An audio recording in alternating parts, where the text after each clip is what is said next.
So you're thinking of buying a leisure vehicle, but which one is the right type for you? A touring caravan or a motorhome? And where do you go from here? We're going to take a look at both types of leisure vehicle in this advice video, starting with touring caravans. A caravan towed by a car can be up to 7 metres long, not including the drawbar, and 2.55 metres wide in the UK. Next, we're going to take a look at driving licences and outfit matching. Know your licence, know your weight. It's not all car and caravan outfits are as lightweight as this classic combo. The first step on the road to happy caravanning is to understand what your driving licence entitles you to drive, and to know the key weights for your tow car and any caravan you're considering towing, so it's a safe and legal match. Check out our video, How to Match a Car and Caravan Safely. Welcome to the Camping and Caravanning Club series of how-to videos. We're going to show you how to match a tow car with a caravan so it's a legal, safe and stable outfit on the road. Now, in general, it's best to use the heaviest and most powerful car to tow the lightest possible caravan. Our Ian will explain 4 key figures that you need to consider. The car's curb weight. This is the mass of the vehicle in running order. The car's towing limit, which can be calculated from the weight plate. This is the maximum weight the car is designed to tow. The car's gross train weight. This is the maximum a fully loaded car and caravan can weigh combined.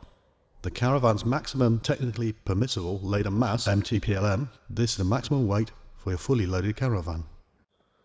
You'll find these figures on the weight plate of your car and caravan, and also in the handbook. With all their usual kit on board, most caravans will tour with their unit approaching its maximum weight. Next, what is the car's curb weight and what is the caravan's maximum technically permissible laden masses, MTPLM? Is it less than 85% of the car's curb weight? For those new to caravanning, never tow more than 85% of that car's curb weight. So when matching a caravan and tow car, always use the caravan's MTPLM. Experienced caravanners may tow up to 100% of the car's curb weight, but should never tow over that figure. Next, check is the caravan's MTPLM less than the car's towing limit. Check the caravan's nose weight. This is the downforce that the hitch head applies to the tow ball. Ensure it's not greater than the car's tow ball limit. Check your driving licence. If you passed your test before 1st of January 1997, you'll have the B+E entitlement categories listed on the back of your pink licence card. This means you can drive car and caravan combinations up to 8,250 kilos. If you passed your test from 1st January 1997, you'll just have the B and B1 categories on your driving licence. If you want to tow a caravan above 750 kilos, then the combined plated weight of car and caravan must not be more than 3,500 kilos. Alternatively, if you have a heavy tow car up to 3,500 kilos max weight, you can tow a trailer up to 750 kilos behind it. If you have a lighter car, you can tow a heavier caravan, but the combined weight must be no more than 3,500 kilos. To drive a larger outfit, you'll need to pass an additional test to add the B+E category to your licence. The club offers a free online towing match service for members that produces a full report. And best of all, when trying to shortlist cars or caravans, the system offers multiple matching against either your current car or caravan. Visit our website to take a look. With these simple steps, you'll be matching car and caravan outfits with confidence in no time at all, so you'll be safe and legal on the road. Where is your caravan going to live? Many caravanners keep their pride and joy on the driveway, where it's handy for a quick weekend getaway. Others prefer to rent space in a storage compound or similar. Some camping and caravanning club sites offer storage, or you can find an operator at the Caravan Storage Site Owners Association. So you're insurer where you're keeping the van, as it will affect your premium. Now, you don't need insurance to tow a van on the road. It's actually covered by your tow car's insurance when hitched up, but comprehensive cover will protect you in the event of theft or damage. It's a great idea to get it. Think about your ideal caravan layout. For example, do you want a fixed bed, or are you happy to make up the bed from sofas and have more space during the daytime? How many people do you plan to sleep in your caravan on a regular basis, and how wide and long do those beds need to be? Do you want bunk beds for the kids? Is there room in the bathroom to help little ones with washing and teeth brushing? So some dealers let you hire a caravan for a test weekend, and then you can get a real feel for the layout and whether it works for you. Now, don't go mad on accessories at first. There are just a few basics you need, such as levelling ramps to keep you on an even keel on site. You also need an aqua roll and a waste master for water in and for water out. You'll need toilet chemicals, which are special additives to help keep the littlest room in the van smelling sweet. And you'll need an electric hookup lead to enable your caravan to run off mains electricity on site. You'll need a gas bottle and spanner. And you'll need a caravan step. It can be a long way down without one. When it comes to pots and pans, you can buy special caravan kit, or you can use kit from home just to get started. Do invest in a camping table and chairs. You can't beat sitting outside the unit with a glass of wine. Do invest in safety equipment such as a carbon monoxide alarm and a fire extinguisher. And do buy a pair of towing mirrors. They're essential to stay on the right side of the law. Now it's time to take a look at motorhomes. Camper vans and motorhomes come in different shapes, sizes and types. We'll focus on the main three: camper vans, coach builts and A-classes. Panel van conversions are best known as camper vans. They have limited headroom unless the roof is replaced with a high top or an elevating roof, which raises to give extra headroom and often additional sleeping quarters on a campsite. Their interiors are kitted out for camping with a kitchenette or full kitchen and washroom and seats that can be turned into flat sleeping surfaces. Next up is coach-built motorhomes, which start out as a steel cabin chassis, then a converter adds a caravan body. These are either low profiles or overcab models. Low profiles have a more streamlined roof over the cab area, while overcabs have a bulging roof with interior space for a double bed on top of the cab. And finally, there are A-class motorhomes, which start with just the engine and chassis, with a full caravan shell added to optimise the interior space. A full-size drop-down double bed above the cab area is a common A-class feature. They're easily distinguished by the large front windscreen and coach-like mirrors. Now, an ordinary car licence actually entitles you to drive up to 3,500 kilograms. That's what it says. It's any vehicle up to that weight. So a motorhome, camper van, not normally a problem. It only becomes a problem if you have a much heavier. You see some with 3 axles, tag axle as people like to call them. Bit of jargon there for us to learn. They're very heavy. They can be up to 5 tonnes or more, which is 5,000 kilograms. That requires licence C1. And if you pass your test before 1997, you'll have that automatically. However, if you're a post-1997 driver, you will have to pass yet another test, and it's a medium commercial vehicle test. And what does the test involve and how can you do it?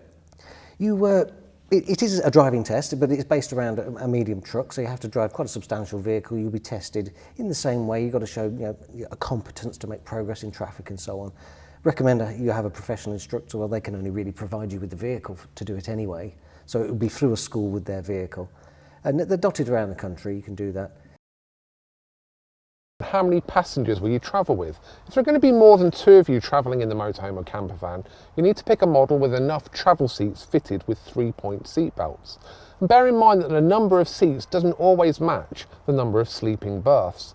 Many motorhomes with just 2 seat belts for the cab seats will have extra sleeping berths for visitors such as grandchildren. Is it for leisure or for more than that? Will it be your everyday runaround, or is it just for holidays? If it's got to double as a workhorse and load transporter, then you'll need a layout with plenty of usable storage space, such as a large garage or removable units. And for ease of parking in public car parks, height and length must be considered.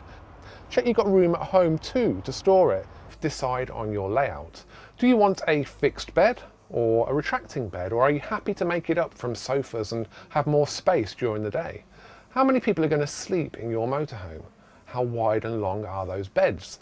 Make sure you're happy not just with the size but the location of the beds, especially the overcab bed where headspace can be limited and access not always that easy. Also think about lounge seating arrangements and usable storage space too. If you're likely to camp in colder weather, consider choosing a unit with an insulated water system so it will still work on a freezing morning. Here's how to prepare for winter touring. Today's motorhomes can normally be classified into 2 types. Those designed for winter touring and more basic ones that are really for the warmer months only. One quick way to get an idea of which type you're looking at is to check underneath to see if the pipework and tanks are insulated. Look out for at least grade 3 insulation standard on a motorhome, as this means it's been tested for UK winter conditions. When you're looking at your own tourer, you'll want to keep warm inside, which means you'll need gas for heating. When the temperatures drop below 5 Celsius, it's too cold for butane to go from liquid to gas easily, so your heating simply won't work. If you're planning to travel when it's colder, therefore, you'll need to take propane gas. In Caller's case, this is in red cylinders. Other suppliers use different systems. In modern motorhomes, you can switch the cylinders without changing the regulator. But if you have an older vehicle, you might need to have a different regulator. If you'd like to use electricity for extra heating support using a hookup, look out for a site with a good 16 amp supply, but make sure you also have gas available, as it's the best way to warm up your unit from cold. Campsite supplies have been known to trip when everyone's trying to keep warm, and electrical heating will struggle to keep your van warm on its own when it's really cold. It might be tempting to close up any external gaps to keep warm, but it's important to keep good ventilation inside, especially if you're using gas appliances, so don't block fixed vents like these. Free flow of air should also prevent condensation, which can be a problem in such a small space. Blinds like this are great for privacy, but you may like to consider thermal screens as well to keep the heat in.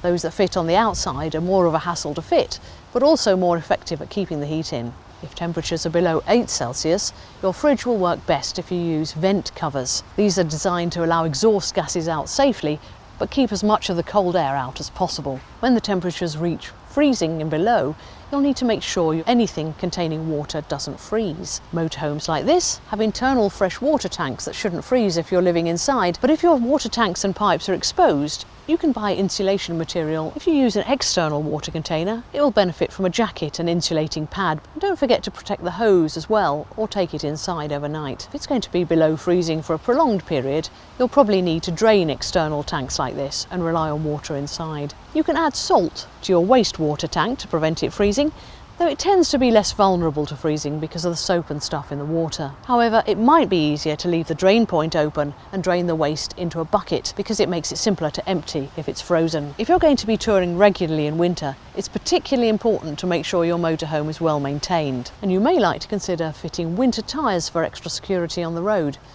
And you might even find that's compulsory if you're travelling abroad. Remember that everything you put inside the motorhome, including passengers, counts towards its payload and overall weight. Don't exceed your motorhome's maximum authorised mass. Consider weighing the motorhome fully loaded at a weighbridge for peace of mind. Don't put heavy items in high lockers. They could burst out when you round a corner or have to change lanes suddenly. Remove grill pans and microwave oven plates and place a tea towel or other damper under the lid of your hob if your motorhome or campervan has one. In time, you'll become a dab hand at locating and reducing the squeaks and rattles from the living quarters when you drive.